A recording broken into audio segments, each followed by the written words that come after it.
Boah, ist das echt eine krasse Messe, ist der Hammer.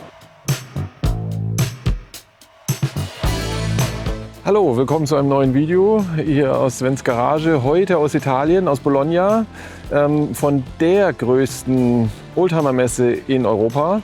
Ich habe diese Messe noch nie besucht, so wie viele andere vorher auch. Das ist jetzt für mich das erste Mal und ich bin gespannt, was ich alles entdecke. Ich nehme euch einfach mit. Viel Spaß.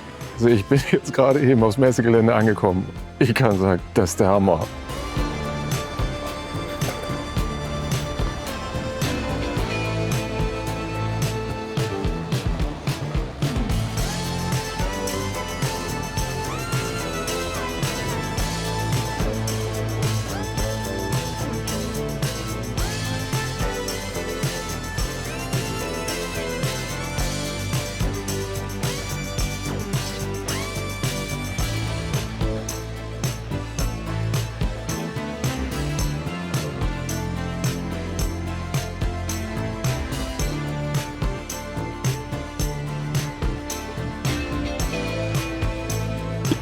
So, Messe Bologna. Um 9 Uhr fängt es an. Ich durfte ein bisschen früher rein, eine Stunde genau. Und ich werde jetzt mal rüberlaufen in die Halle 19. Es geht hier insgesamt über 14 Hallen. Der heutige Tag, sprich die ganze Messe läuft über 4 Tage. Der heutige Tag, sprich der Donnerstag, ist so der Preview Day, wo alle, die großes Interesse an irgendwas haben, auch bereit sind, ein bisschen mehr zu zahlen, wie auf vielen anderen Veranstaltungen auch, weil der erste Tag kostet 50 € Eintritt. Es gibt aber so Kombi-Tickets, wobei der Donnerstag nicht damit bei ist, aber egal. Auf jeden Fall werde ich in die Halle laufen, wo die ganzen Privatfahrzeuge stehen. Und damit werden wir anfangen. Und dann gucken wir mal, wie so das Preisniveau in Italien ist im Vergleich zu dem, was ihr so kennt. So, jetzt fangen wir mal an mit einem Audi RS4. Der eine oder andere hat sich über den hohen Preis von dem Fahrzeug, was ich in Salzburg gesehen habe, beschwert. Und jetzt haben wir hier einen Audi RS4, der hat 151.000 Kilometer runter. Der Rest steht leider alles in Italienisch geschrieben und dessen bin ich nicht mächtig, außer dass Toni das Fahrzeug verkauft. Aber der kostet satte 52.000, steht aber auch nicht schlecht da. Ich zeige ihn euch. Schauen wir mal. So, jetzt muss ich im Fahrzeug euch zeigen, was natürlich noch kein Oldtimer ist, was hier trotzdem auf der Messe steht. Ich denke, aufgrund des Interesses, das ist ein Mercedes, ein C63 AMG und das Besondere ist, das ist ein Performance. Der soll kosten 45.000 €. Die ganze Beschreibung ist wieder in Italienisch. Somit kann ich euch leider nicht sagen. Servicepapiere liegen auf dem Beifahrersitz, aber das Fahrzeug ist verschlossen. Aber innen schaut er auch sehr, sehr gut aus. So, ein Fiat Panda 4x4. 118.000 Kilometer. Steht irgendwas von Originale, aber ich glaube, der hat sicherlich schon mal die Lackpistole gesehen. Aber so vom Zustand her sehr gut. Aber der Preis ist natürlich insbesondere für die 4x4 Fahrzeuge schon extrem gestiegen. Der soll 14.000 € kosten. So, hier auch wieder ein besonderes Fahrzeug. Ein BMW, ein S54. Das ist ein BMW Z3 M Coupé. Den sieht man auch ganz, ganz selten mit 146.000 Kilometer auf dem Tacho. Jetzt gucke ich nur noch mal nach dem Preis, aber leider nicht ausgeschrieben.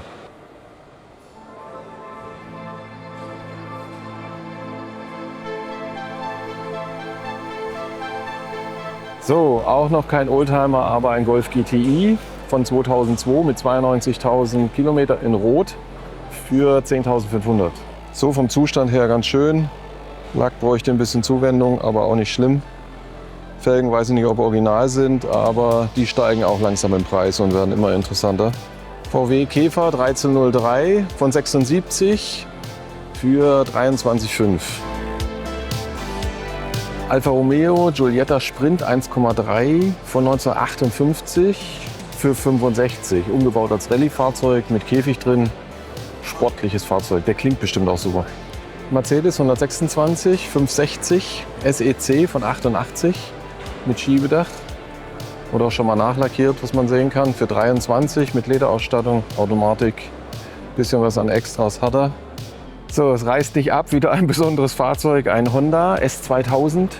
Der ist aus 2000 hat 69.000 Kilometer. Das Besondere an diesem Fahrzeug ist der Motor, weil der dreht, ich meine so bis 9.000 Umdrehungen. Der hört sich an wie ein Rennwagen, unglaublich.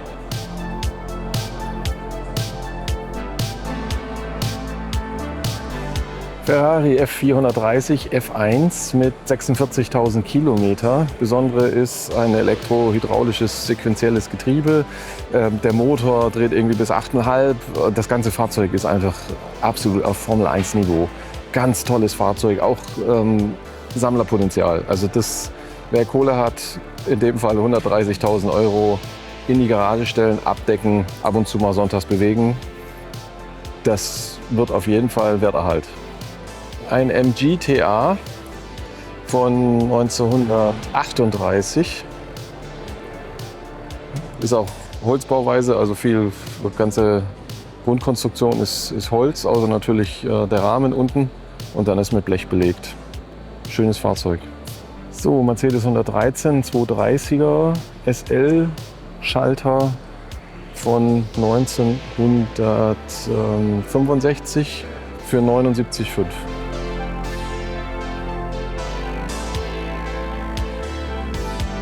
Porsche 912 Targa von 69, der soll kosten 75. Schöner Zustand, schöne Farbe, passt zum Auto, absolut.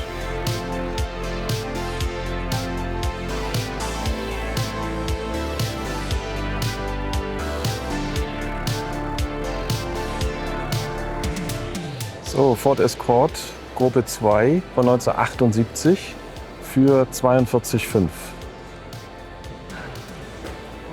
Der schaut auch schick aus.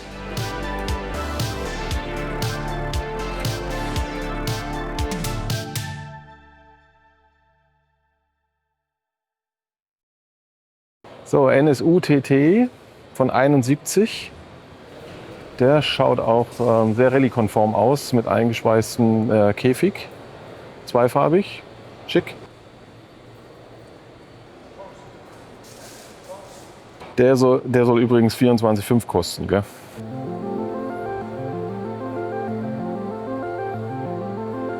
Mercedes 124, ein 200e mit 153.000 von 1986 mit Schaltgetriebe, soll kosten 4.200 Euro. Lancia Delta 1,6i mit 124.000 Kilometer von 89 soll 4.900 Euro kosten.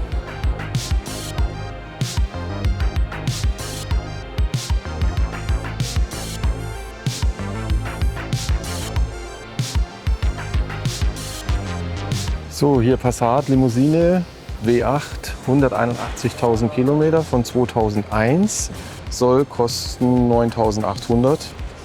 Wird jetzt demnächst wohl Youngtimer und dann sicherlich auch Oldtimer. Steht auch gut da. So, Mercedes R121 von 1960 soll kosten 118.000.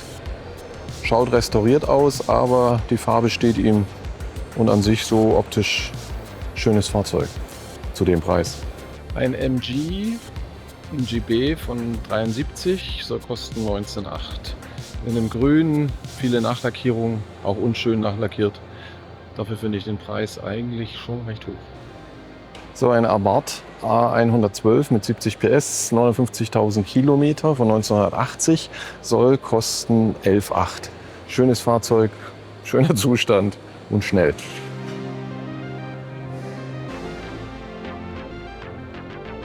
So, ein Ferrari 308 GTS, Full Service steht dran von 1980, leider keine Laufleistung. Doch, da steht's, sorry, überlesen, 59.000 Kilometer, soll kosten 76,5.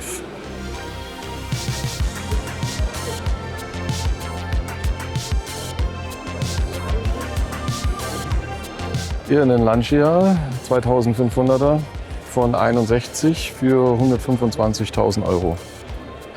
Formschönes Auto.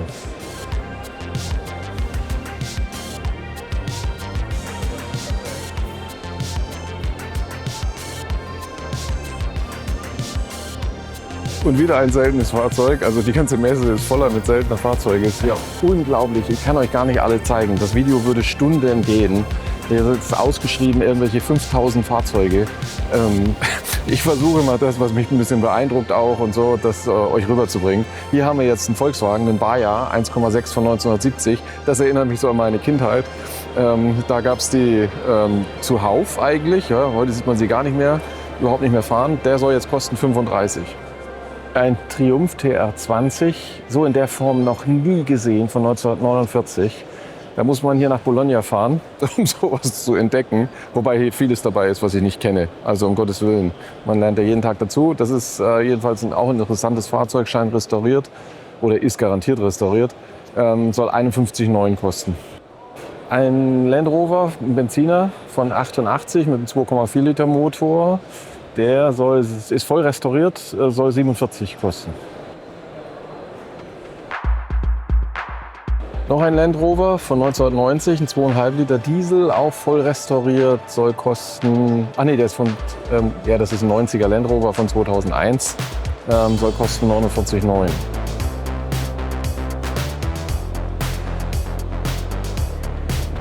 Mini Cooper, ein 1300er von 75, soll kosten 17. So, auch ein interessantes Fahrzeug, vor allem zu dem Preis. Eine XKR Cabrio von 2003 mit unter 100.000 Kilometer. Soll kosten 31. Helle Innenausstattung, wer es mag, aber ansonsten ein schönes Fahrzeug. So, hier ein Umbau auf Alfa Romeo Basis. Ein Viersitzer, sieht man auch selten. Ich glaube, das gibt auch ein paar Diskussionen mit dem TÜV, aber okay, Spaß kann man trotzdem haben.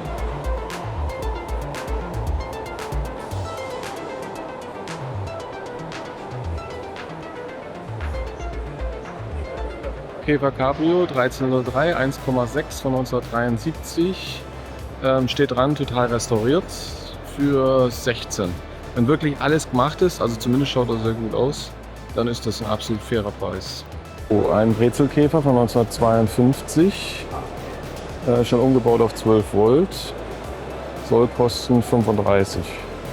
Maserati Quattroporte 3 von 1982, soll kosten 27,5. Kilometer steht nicht dran, Automatikgetriebe hat er.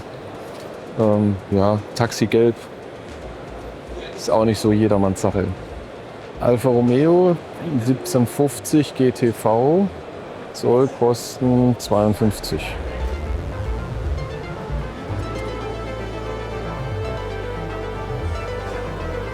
Ferrari 360 Modena, 60.000 Kilometer, Baujahr 2000. Perfect Condition steht dran, soll kosten 93. Sowas sieht man bei uns auf den Messen auch gar nicht. Das ist ein Alfa Romeo Junior Zagato von 1971, 1,3 Liter, 35.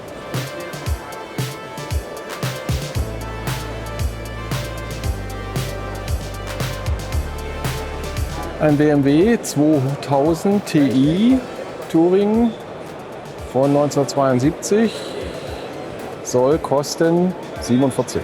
Wieder ein besonderes Fahrzeug, das ist ein Ford Consul Cortina mit einem Lotus-Motor. Das war damals so eine Kooperation von 1964. Komplettes Rennauto, soll kosten 69. So, hier noch ein Defender, ein 110 TD5 von 2001 für 20,8. Der hat allerdings schon saftige 321.000 Kilometer auf dem Tacho. Der nächste Defender, ein TD4, 140.000 Kilometer mit Klima. Der soll viel kosten, 34,8.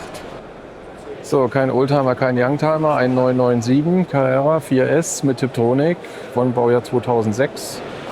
63.000 Kilometer, soll kosten 63. So, diesmal wieder ein Rennauto, allerdings mit Straßenzulassung. Ein Flavia, ein Lancia, 66.000 Kilometer, soll kosten, der ist von 64, soll kosten 29. So, Mercedes 124, ein E220 Kombi. Hat allerdings schon knapp 400.000 Kilometer auf dem Tacho mit Automatik, soll kosten 7,8.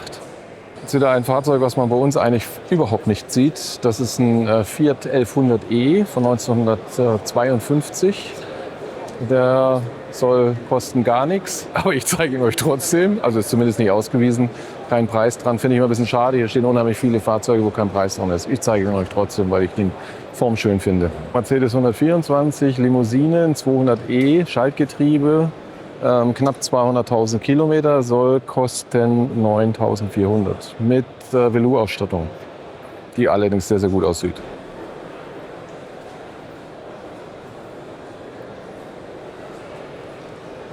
Mercedes 126, ein 500 SEE von 89 mit Automatik und Schiebedach, Lederausstattung. Rechten Außenspiegel hat er auch. Ansonsten 260.000 Kilometer hat er auf dem Tacho. Ich habe eben reingucken müssen. Soll kosten 17,8. Hier ein etwas anderer Volkswagen, ein T3, umgebaut. Der hat jetzt einen 1,7 Liter Diesel drin. Ist umgebaut als Targa. Also total witzig.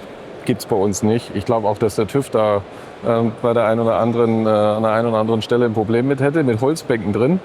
Ansonsten ist das Fahrzeug natürlich frisch restauriert, frisch zusammengebaut, hat irgendwelche 54.000 Kilometer, soll kosten 39.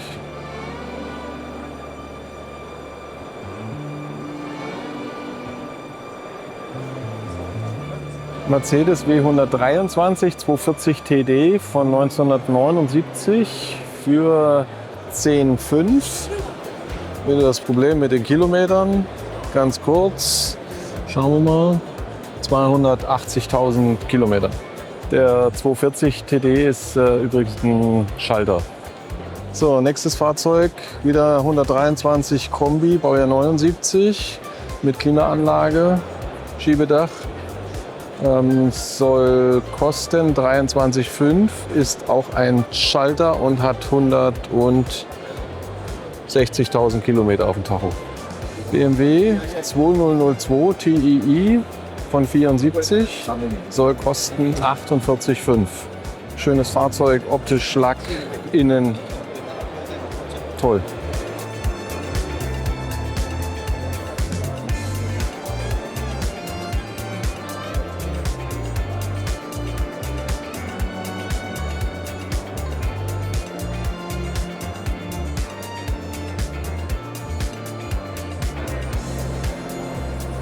Ein Kamangia von 73, kommt aus den USA, Originalfarbe, aber ist natürlich restauriert, soll kosten 34.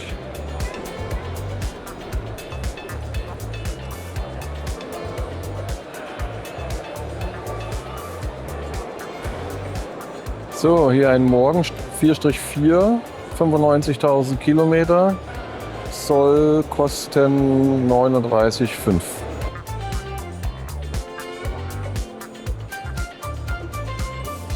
Eine Alfa Romeo GTV 916 Spider von 96, 82.000 Kilometer, zweite Hand, soll kosten 14,9. So auch, die Farbe steht Ihnen auf jeden Fall. Jetzt auch wieder ein sehr schönes Fahrzeug, das ist Alfa Romeo Giulietta Sprint von 57, ist Millimiglia tauglich, also sprich auch dafür gemeldet, hat die entsprechenden Unterlagen, kostet 79,5. Lancia, Fulvia, Coupé, 66er Baujahr, 1,2, 22,5.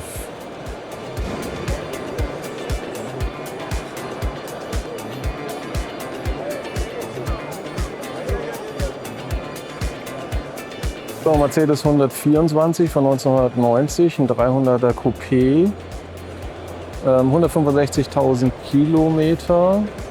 Lack ist auf jeden Fall polierungsbedürftig. Wieder mal das tolle Licht. Soll kosten 14,5. So, jetzt habe ich was gefunden, was total irre ist, was du auf keiner Messe in Deutschland sonst finden wirst. Ich bin tief beeindruckt.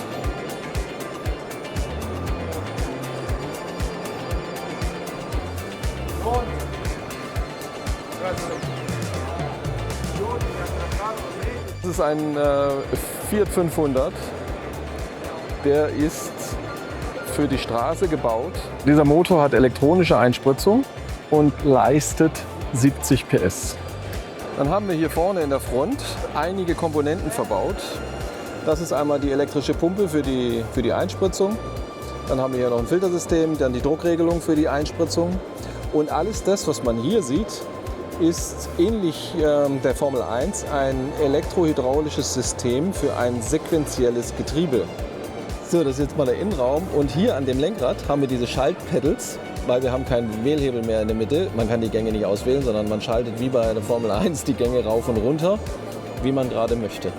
Dieses Fahrzeug wurde natürlich von der Karosserie her verstärkt. Es wurden entsprechende Segmente eingeschweißt. Es wurde eine komplette Scheibenbremsanlage verbaut an der an der Hinterachse.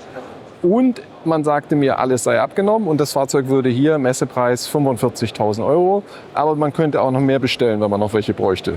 So, dann haben die natürlich auch tolle Motoren für jemanden, der schon einen Fiat 500 hat. Also hier kriegt man alle Teile natürlich auch einzeln, sowie auch ein Getriebe, ein sequentielles, aber mechanisch gibt es einzeln zu kaufen oder eben hydraulisch. Wir haben natürlich wunderbare Einbauteile, also für jeden Enthusiasten mit einem Fiat 500, der wird bei dieser Firma fündig. Ich zeige euch alles, was sie haben und dann werden wir gleich noch mal einen Blick werfen auf zwei andere, aber das sind reine Rennautos, die für die Rennstrecke gebaut sind. Und der eine davon ist schon veräußert, der geht nach Japan.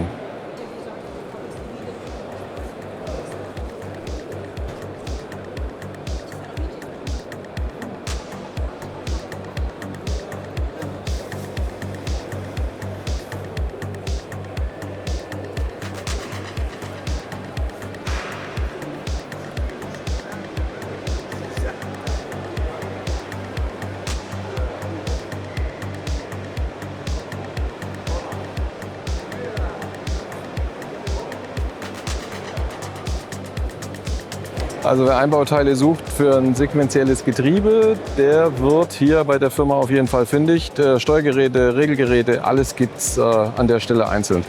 Also ich bin total begeistert.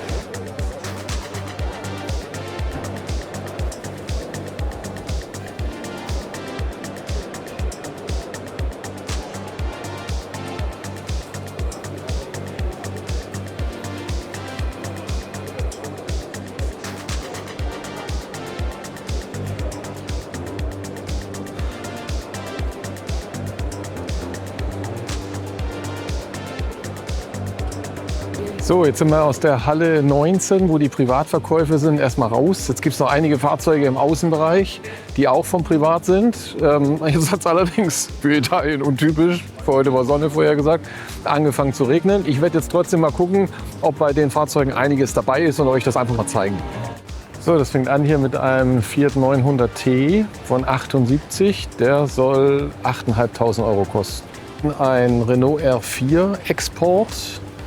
Der soll 8.500 € kosten und schaut sogar, gut, ein paar Dellen hat er, ein paar Kratzer hat er, aber Baujahr 72. So, der Regen wird stärker, jetzt gehen wir in die Halle, in die nächste zumindest, und dann gucken wir, was da entdecken und dann kann man immer noch, wenn es mal aufhört zu regnen oder morgen, einfach noch mal draußen gucken. Gell?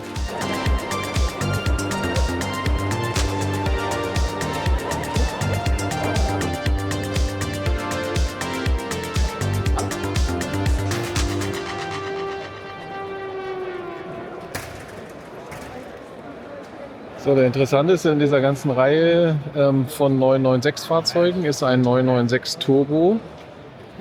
Der soll kosten 72.000 €. Den gucken wir uns nochmal an. Das ist ein Handschalter. Das ist so Punkt 1. Vom Lack her schöner Zustand. Jetzt gucken wir mal, ob wir da noch einen Kilometerstand ausmachen können. Der ist von 2002 und Kilometer ist leider nicht ausgewiesen. Das nächste seltene Fahrzeug ist ein R5 von Renault, ein Turbo von 1983 in einem Bilderbuchzustand. So, aber leider kein Preis dran. Ist wahrscheinlich auch besser.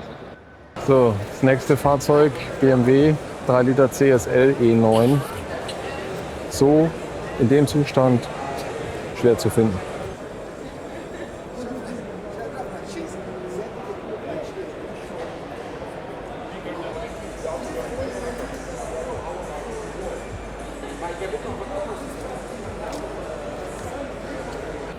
Es gibt hier leider so viele Fahrzeuge ohne Preis. Der nächste ein Citroën, ein DS20 Break auch in der Form und in der Qualität zu finden, schwierig.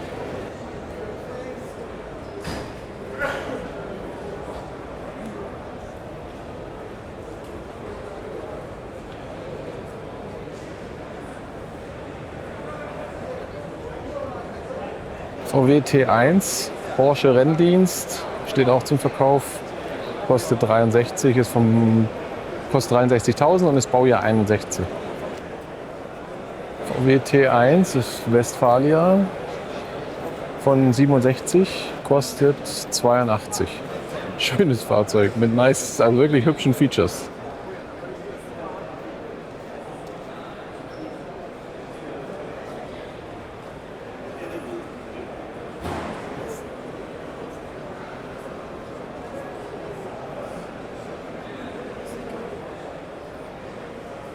So, hier ein weltseltenes Fahrzeug, Volkswagen Variant, Typ 361 von 1964, voll restauriert, aber original restauriert und der soll kosten 30.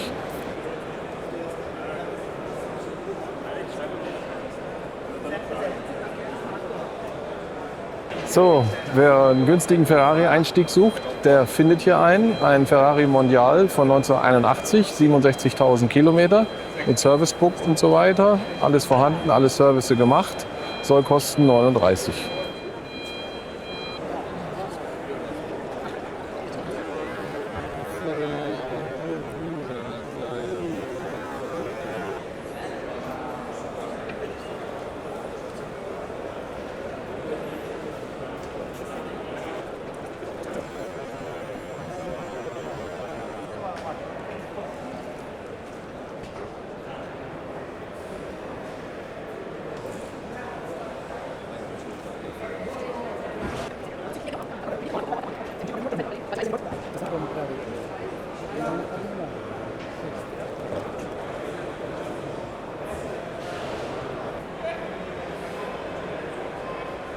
Eine wunderschöne Giulietta von 62 soll mit einem 1300er Motor soll kosten 19,9. Die Motoren klingen super und dann mit der doppelten oben liegenden Nockenwelle, das war schon damals ein Highlight.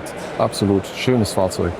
So, wieder mal ein Kombi, ein Chevrolet da sind 4,2 Liter V8 drin, der ist von 1956 und top restauriert. Wirklich in einem perfekten Zustand, innen wie außen. Eine Augenweide, dieses Fahrzeug.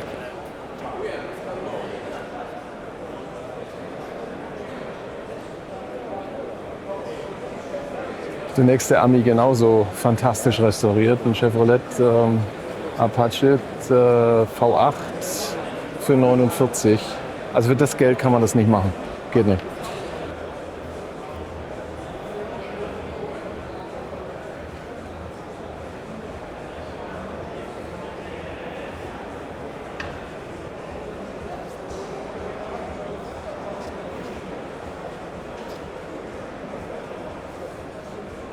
Auch wieder ein seltenes Fahrzeug, ein Citroën von 71, ein SM, soll kosten 44,9.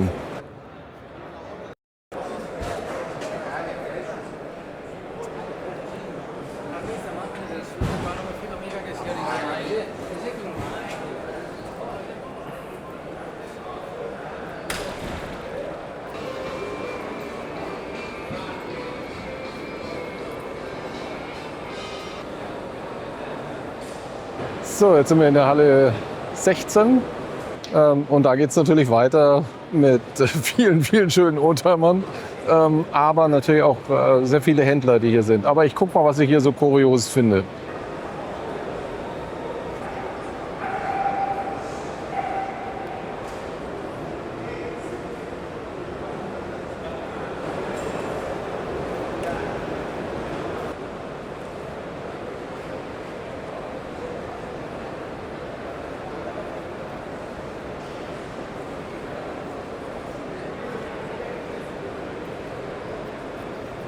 Also hier ist ein Händler. Ich kann euch die Autos gar nicht alle zeigen, weil es zu viele sind, aber der hat bestimmt 20, 30 Fiat Panda 4x4.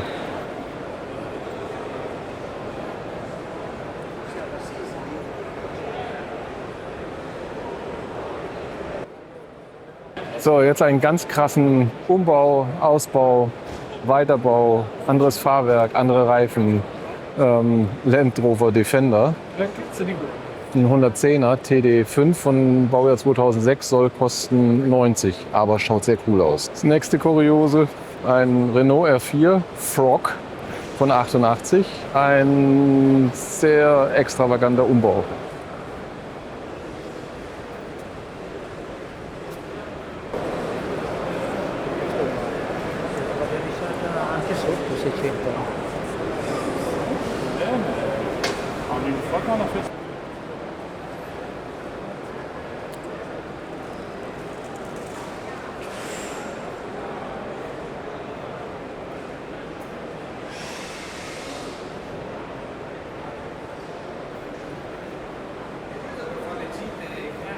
So, Mercedes W124 als 260e in der Langversion. 70.000 Kilometer von 1992 mit Automatikgetriebe, soll kosten 25.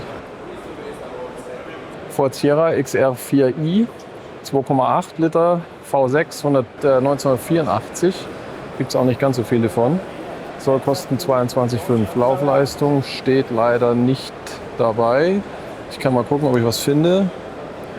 Ne, leider so nicht zu sehen. 944 Turbo S, erste Serie, 1988. Gibt wohl auch nicht so viele davon. Soll kosten 34,5. Schaut, ja, hat schon einige Nachlackierungen, kann man sehen, in den Unterschieden und auch sicherlich schon einiges erlebt. Kia Fulvia 1,6 von 71. Soll kosten 49. Sportlich.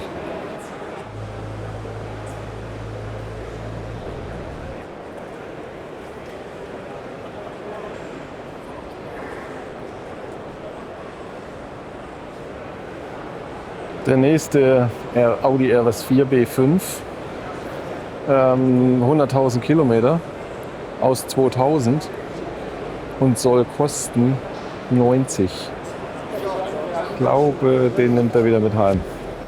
So, auch wieder ein etwas selteneres Fahrzeug, ein Mercedes 201, 2,316 V von 85 mit 142.000 Kilometer. Schaltgetriebe und Lederausstattung und Schiebedach.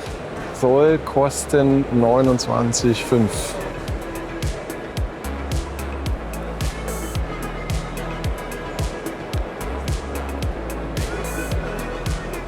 Woran merkt man, wenn man auf einer italienischen Messe ist?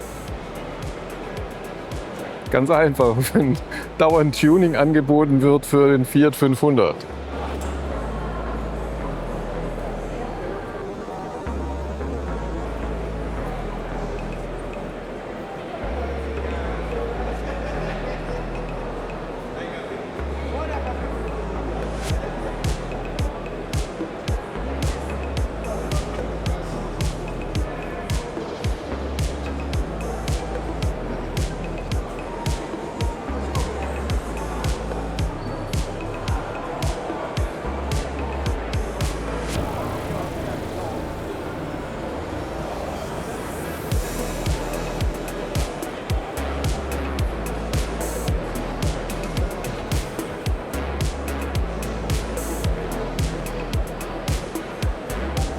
Tja, und mein Lieblingsauto gibt es natürlich hier auf der Messe auch, allerdings ohne Verkaufsschild.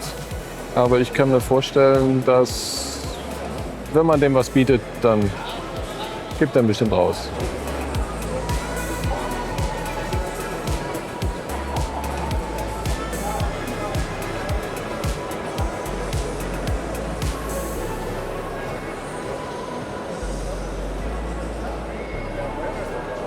So, Mercedes 107 von 87 mit 71.000 Kilometern, SL 300. Wird angeboten für 52, hat ein Schaltgetriebe.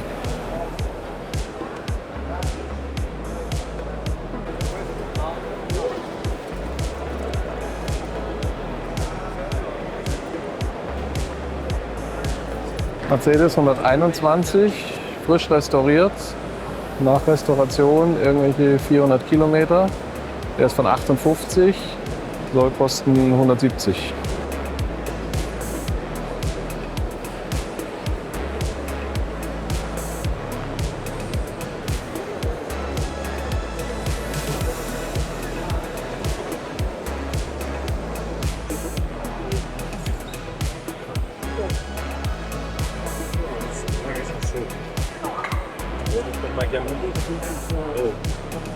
So, der erste Teil neigt sich der Wende zu.